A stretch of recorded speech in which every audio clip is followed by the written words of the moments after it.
আজকে আপনাদের কাছে এসেছি একটি রম্য রচনা শোনাবো বলে। রম্য রচনাটি আমারই লেখা, নাম হলো অবসরের দিনলিপি। আমি আপনাদেরকে শোনাই এই রম্য রচনাটি, কিঞ্চিত বড়, তবু ধৈর্য ধরে শুনুন।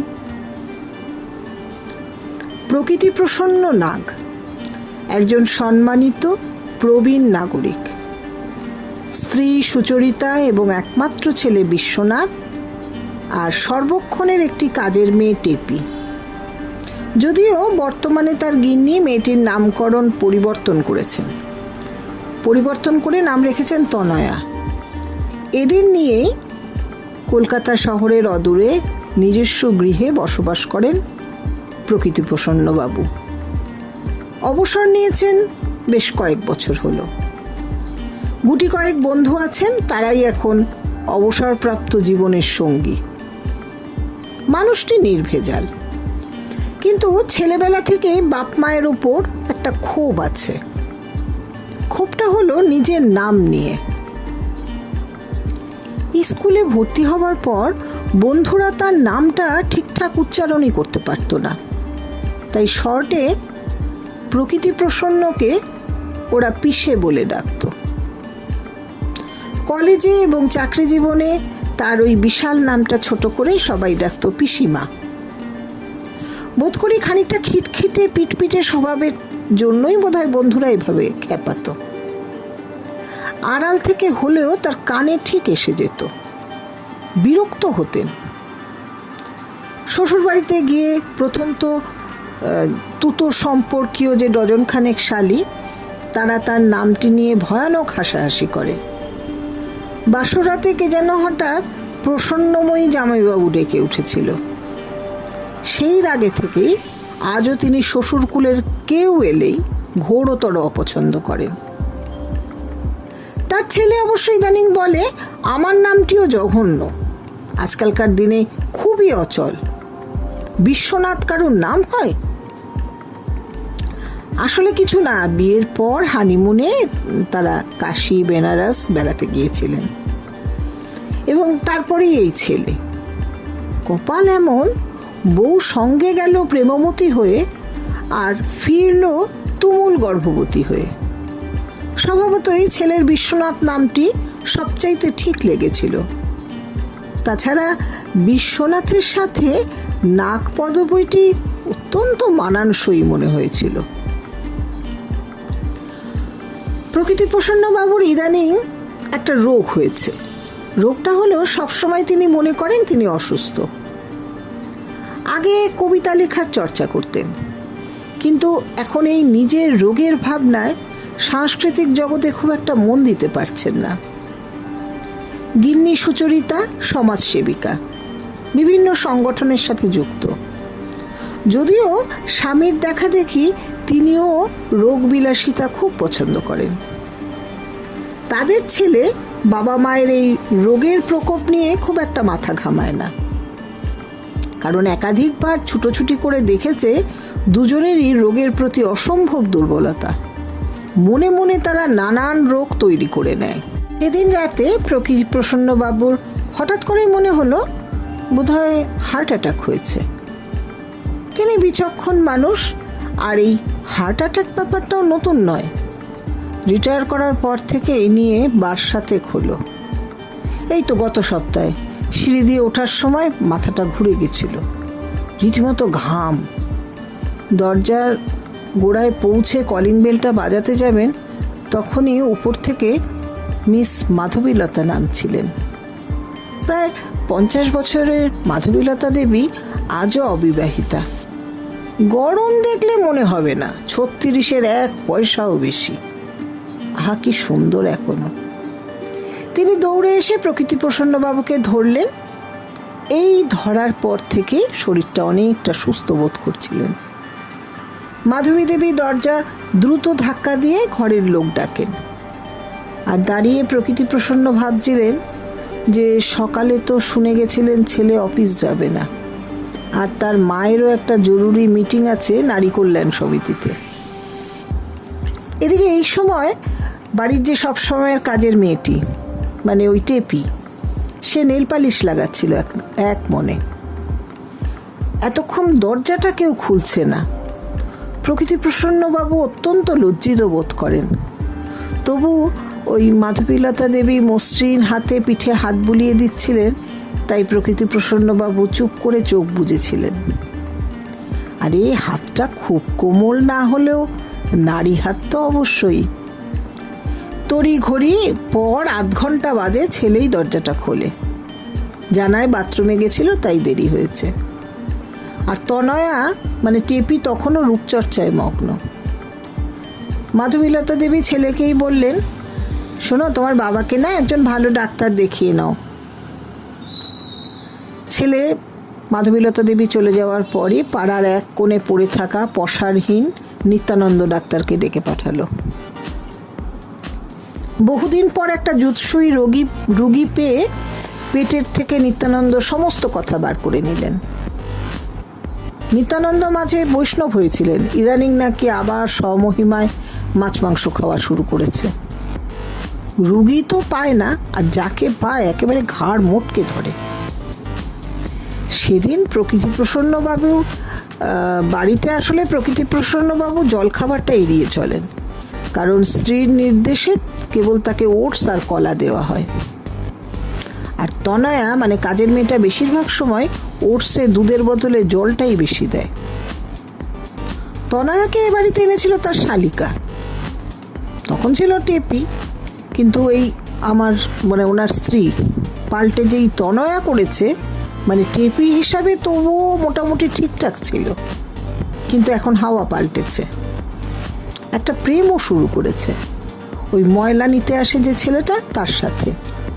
ওর নাম পচা। বাঁশির আওয়াজ শুনলেই সেকেন্ডের মধ্যে দরজা খুলে দাঁড়িয়ে যাবে আর মিটিমিটি হাসবে। তনয়ার উপর ইদানিং প্রকৃতিপ্রসন্নবাবুর ভীষণ রাগ। গেল সপ্তাহে তার সেই পুরনো কবিতা লেখার কয়েকটা কাগজ ময়লার গাড়িতে ফেলে এসেছিল।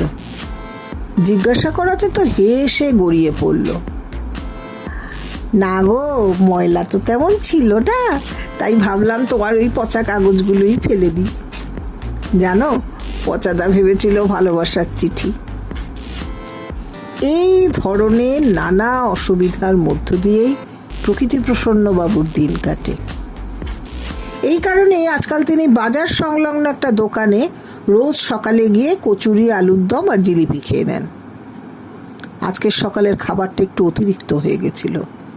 লোভে পরে দুটো সরভাজাও খেয়ে ফেলেন। পেটটা তখন থেকেই গুড়গুড় করছিল। নিত্যানন্দের বিরাট প্রেসক্রিপশনে ছেলে একটু ঘাবড়ে গেল। নগদ 1000 টাকা পকেটে ভরে অবশেষে নিত্যানন্দ ডাক্তার বিদায় নিলেন। পথ্য হিসাবে বলে গেছেন আপাতত 7 দিন শিঙি মাছের ঝোল পটল দিয়ে খেতে হবে, আর রাতে কেবল খই, তাও কিনা জল দিয়ে। তো কষাই একটা ডাক্তার। এই ঘটনা সকালের। আর সেদিন সন্ধ্যায় মাধবীলতা দেবীও দ্রুত অফিস থেকে ফেরার পথে দেখেন যে পাড়ার রবীন্দ্র নজরুল সাংস্কৃতিক অনুষ্ঠানে প্রকৃতিপ্রসন্নবাবু মঞ্চে উপবিষ্ট। বোধহয় নিজের কোনো কবিতা আবৃত্তি করবেন। তিনি বুঝলেন রুগী বোধহয় রোগটা সামলে নিয়েছে। পরদিন সকালে দেখা হতেই মিষ্টি হেসে বললেন, আপনার আর হার্ট অ্যাটাক হয়নি তো? সেই থেকেই না প্রকৃতিপ্রসন্ন খুব সাবধানে আছেন। ফটফট করে হৃদয় নিয়ে এরম ছেলে খেলা করা যাবে না। কয়েকদিন পর বন্ধুদের ঘন ঘন ফোন আসতে শুরু করলো। কি হে, বিকেল ভ্রমণ বন্ধ করেছো কেন? এই সময়টাই তো আমরা একটা স্বাধীন জীবন পাই। তাছাড়া শোনো, পার্কে একটা নতুন বাদামওয়ালি এসেছে, টাইট চেহারা। এই ঘন যৌবনের গল্প শুনে প্রকৃতিপ্রসন্নবাবু স্থির থাকতে পারলেন না। ছেলের অনুমতি নিয়ে আবার বিকেলের হাঁটার প্রস্তুতি নেন। শিঙি মাছের ঝোল খেতে খেতে আর ভালোও লাগছে না। পার্কে গিয়ে যুবতী বাদামওয়ালি দেখে তিনি প্রায় অভিভূত হয়ে পড়েন। বাদামওয়ালির মধুর কণ্ঠ শুনে 1 ঠোঙা বাদাম কিনেই ফেললেন। অল্প চিনে বাদাম 5 টাকায়, খুব বেশি হলে 10-12টা হয়েছে। আর ডাক্তার তো বলেইছে ফাইবারযুক্ত খাবার খেতে, তাই খোসাসহ বাদামটাই খেয়ে ফেলেন। এরপর থেকে গোলযোগ আবার শুরু, বুকের ব্যথা শুরু হয়ে যায়। পার্কের আধো আলোয় স্পষ্ট বুঝলেন আবারও একটা হার্ট অ্যাটাক হয়ে গেছে। সেই যে গত সোমবার হার্ট অ্যাটাকের পর ছেলে সাবধান করে দিয়েছিল, পার্কে গিয়ে কিন্তু তুমি আর বাদাম খাবে না। সেদিন বন্ধুদের কাছ থেকে চিরবিদায় যেন নিয়ে আসছেন। আস্তে আস্তে ঘরে এলেন, কলিং বেলটা টিপে মনে হলো ঘাম খুব বেশি হচ্ছে। এদিকে ভয় হচ্ছে মাধবীলতা দেবীর অফিস থেকে ফেরার সময় হয়ে গেছে, যদি এভাবে দেখে। আর তনয়া যদি আজও সাজগোজের দিকে থাকে তাহলে তো দরজা খুলতে অনেক দেরি হবে, কারণ সুচরিতা আজ বাপের বাড়ি গেছে। তবে কপাল ভালো, তনয়া অপেক্ষাকৃত অনেকটা কম সময় দরজাটা খুলে দিল। বুকের ব্যথা চেপে তিনি গিয়ে খাটে শুয়ে পড়লেন। একটু সুস্থ বোধ করার পর হোমিওপ্যাথি ওষুধের বইটে বার করলেন। ইতিমধ্যে স্ত্রী ফিরে এসেছে, তারও নাকি সাংঘাতিক শরীর খারাপ। আগেই বলেছি যে শরীর খারাপের এই নেশাটা প্রকৃতিপ্রসন্ন বাবুর থেকেই পাওয়া। ছোটখাটো অসুখ বিসুখের কথা অবশ্য সুচরিতা বলে না। সুচরিতার শরীর খারাপ প্রায়ই হয়, মাঝে বার দুয়ে ক্যান্সারও হয়েছিল, এটা অবশ্য নিজের আবিষ্কার। সেরেও গেছে ডাক্তারের ওষুধে, এই পাড়ার ডাক্তার। তাই তিনি খুব একটা চিন্তান্বিত হলেন না। তনয়াকে ডেকে বললেন রাতের খাবার খাবেন না। মধ্যরাতে ঘুম ভাঙার পর অনুভব করেন ব্যথাটা তো কমেইনি, বরং বেড়েছে। কোনো রকমে দরজাটা খুলে ছেলের ঘরে গিয়ে ধাক্কা দেন। বাবাকে এই অসময় দেখে ছেলে জিজ্ঞেস করে, তোমার আবার কি হলো? প্রকৃতিপ্রসন্নবাবু কথাও বলতে পারছেন না, ইশারায় বুকটা দেখালেন। পূর্ব অভিজ্ঞতা থাকার জন্য ছেলে বুঝে গেল, বলল হার্ট অ্যাটাক? কোনো রকমে বললেন হ্যাঁ। ছেলে ততোধিক রিল্যাক্সভাবে বলল মায়েরও হার্ট অ্যাটাক হয়েছে। প্রকৃতিপ্রসন্নবাবু বিস্মিত, বললেন তোর মায়ের কখন হলো? ছেলে বলল এই তো রাত্রি 1টা নাগাদ। ছোট মামাকে ফোন করে দিয়েছি, চিন্তা নেই, ওষুধ আনবে বলছে। ছোট মামা আবার ফোন করেছিল, জিজ্ঞেস করেছে অ্যাম্বুলেন্স আনতে হবে কিনা। মা অবশ্য শুনে বলল এখন অনেকটা আয়ত্তের মধ্যেই আছে, তোর মামাকে আসতে বারণ করে দে। আমি ভাবছিলাম ফোন করে দেব, কিন্তু তোমারও যখন শরীরটা খারাপ হচ্ছে তখন মামা এসেই যা করার করুক।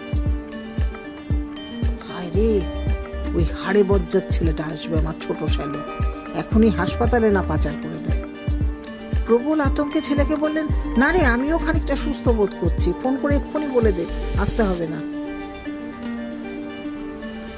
পরদিন ঘুম থেকে উঠে সিদ্ধান্ত নিলেন শরীরের যা হাল চলছে তাতে এভাবে নিজেকে ফেলে রাখলে মুশকিল খুব। ব্যাংক আর পোস্ট অফিসে কিছু সঞ্চয় আছে, কিন্তু সুদের পরিমাণ ভীষণ কম। ফোনে যোগাযোগ করেন শেয়ার দালালি করা এক বন্ধু ঘনশ্যাম ঘোষের সাথে। মোট কথা হচ্ছে ব্যয়ের চেয়ে আয়টা বাড়ানোর কথা ভাবতে হবে, কিন্তু ইনকাম ট্যাক্স দিতে ইচ্ছে করে না। তাই এমন কোনো সংস্থার খোঁজ যদি ঘনশ্যাম জানে। ঘনশ্যাম দুপুরে কথা বলেই ঘটা করে এসে হাজির। এসেই বলল সারা বছর চুলকানি আর গরম না পড়তে পড়তেই সারা গায়ে ঘামাচ্ছি, সারাক্ষণ চুলকাচ্ছি, বুঝলে? ঘনশ্যাম ঘোষ সোফায় বসে হাত পা এমন চুল করছে যেন মনে হচ্ছে ঝুনো নারকেল কুটছে। ঘসঘস ঘসঘস ঘসঘস বিরামহীন, লাগাতার। বাধ্য হয়ে প্রকৃতিপ্রসন্নবাবু ঘর থেকে ঘামাচিনাশক পাউডারটা এনে দেন। ঘনশ্যামও সুযোগ বুঝে এক গাদা পাউডার গায়ের সব জায়গায় মাখতে থাকে। তনয়াকে করতে বলে এলেন, তারপর বসলেন আসল কথায়। বুঝলি ঘনা, একটা টাকা ইনভেস্ট করার জায়গা খুঁজছি, যাতে তোর ইনকাম ট্যাক্স না দিতে হয়, এমন কোনো জায়গা আছে নাকি? ঘনশ্যাম যেন কথাটা লুফে নিল। মনে হলো খুব সহজে ব্যাটে একটা ক্যাচ উঠে গেছে। বলল, আমি এখন শেয়ার বাজার থেকে মুখ ফিরিয়ে নিয়েছি রে। একটা ফান্ড এসছে বাজারে, 1 বছরে টাকা ডাবল করছে। মালিকটা আমেরিকান, এখানের অফিস দেখাশোনার জন্য আমাকে রেখেছে। কোম্পানির নামটাও সুন্দর জানিস, ask Marina investment, Allen Susie King Marina investment. তোর টাকা নিমেষে ডবল হবে, আর কাক পক্ষীয় খবর পাবে না। আর যেই ডবল হবে আবার জমা দিবি, দেখতে দেখতে আবার ডবল। ভেবে দেখ, তুই কোটি টাকায় কবাডি খেলবি। ঘনশ্যামের প্ররোচনায় আস্থা রাখেন প্রকৃতিপ্রসন্ন নাগ। পেনশন ঢোকার পরেই 1010 টাকা ঘনশ্যামের হাতে তুলে দেন। কাগজপত্রে বিভিন্ন সইসাবুত করেন। তারপর সুখে দুঃখে কতদিনে বছরটাও গড়িয়ে গেল। একদিন দুপুরে ঘনশ্যামের আগমন, হাতে 20,000 টাকা। আনন্দের চোটে তো আবারও হার্ট অ্যাটাকের জোগাড়। আবেগে বলেই দিলেন, এটা লাগিয়ে দে, বরং একবার আগামীকাল বাড়িতে আয়, একটা ভালো টাকা আমার ম্যাচিওর করেছে, প্রায় 1,03,000, পুরোটাই লাগিয়ে দেবো। এখানে কামধেনু বা রূপকথার মতন টাকার গাছে গচ্ছিত রাখতে পারলে আহা, প্রকৃতি প্রসন্ন নাগের টাকা কত হয়ে দাঁড়াবে বুঝলি। ঘনশ্যাম প্রকৃতি প্রসন্ন বাবুর কথায় রীতিমতো খুশি। কিছুদিন বাদে ঘনশ্যাম ফোনে জানালো যে মারিনার মালিক এখন বাংলা সিনেমার প্রযোজক হয়েছে। সিনেমার নাম ইঁদুর দৌড়ে তুই, ব্যবসায়িক সাফল্য তুঙ্গে। দ্বিতীয় বছর যখন প্রায় শেষের মুখে, প্রকৃতি প্রসন্নর তো খুশির সীমা নেই। আবেগে ছেলেকে একটা নতুন মোটরসাইকেল দেওয়ার অঙ্গীকার করলেন। সুচরিতার জন্য একটা গলার হার ভেবেছেন দেবেন, এমনকি ওই হাড়ে বজ্জাত টেপিটা ওকেও একটা কিছু দিয়ে দেবেন। ধন যে এরকম ধনাধন বাড়ে এ কথা জানলে এতদিনে তিনি কোটি কোটি টাকার মালিক হতেন। হঠাৎ খবর এলো ঘনশ্যামের হার্ট অ্যাটাক। ভেজাল নয়, সত্যিকারের হার্ট অ্যাটাকে ঘনা এখন হাসপাতালে ভর্তি। দৌড়ে প্রকৃতি প্রসন্ন দেখতে যান। গিয়ে শুনলেন মারিনা কোম্পানির মালিক চেয়ারম্যান সাহেব জোর চুরি প্রতারণায় ধরা পড়ে এখন জেলে। জামিন পাওয়ার আশা নেই। কোটি কোটি টাকা আত্মসাৎ করার অভিযোগ। সঙ্গী একজন মহিলা, নাম তন্নিষ্ঠা দত্ত। আসলে কোনো সাহেবী মালিকানা না, কোম্পানির মালিক পাতি বাঙালি পুষ্কর সেন আর তন্নিষ্ঠা দত্ত এই মুহূর্তে সিবিআই এর হেফাজতে। ঘনশ্যামের থেকে এই ঘন ঘন কথা শুনতে শুনতে এক সময় প্রকৃতি প্রসন্ন শ্বাসরোধ হয়ে যায়।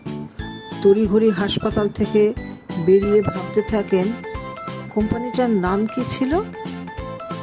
আস্ক মেরিনা। আচ্ছা, বাংলা করলে কি দাঁড়ায়? জিজ্ঞাসা করো মারিনা। আর্থিক প্রতিষ্ঠানই তো বলছে মারিনা। তাহলে আস্থা রাখাটা কি ভুল হয়েছিল? এটা একটা চিটফান্ড, এভাবে ভরাডুবি করলো। এদিকে বাড়িতে ছেলে বউ ওরা তো কেউ জানে না এই সর্বশান্ত হওয়ার কথা। মাথাটা ঘুরতে লাগছে। আজ তো সকাল থেকে উল্টোপাল্টা কিছু খায়ও নি। সকালে জল খাবারে ওই জল মেশানো ওটস আর কলা। তাহলে এত অম্বল হলো কেন? কেমন ঘন অন্ধকার চারপাশে। সংজ্ঞাহীন প্রকৃতি প্রসন্ন পড়ে রইলেন পথের উপর। এবার বোধ করি সত্যি হার্ট অ্যাটাক হলো। কি করে কি হলো প্রকৃতি প্রসন্ন বাবু আর কিছুই জানেন না। টানা 2 দিন পর ধীরে ধীরে সব মনে পড়ল। হাসপাতালের বিছানায় শুয়ে দেখলেন তিনি যে পশ্চিম মুখের ঘরখানিতে শুয়ে আছেন, ঘরটি বেশ খোলামেলা বড়সড়। মনে পড়ে গেল গতকাল রাতে ঘুমের ঘোরে চিবুকে যেন মালতীলতা আলতো চুমো দিয়েছেন।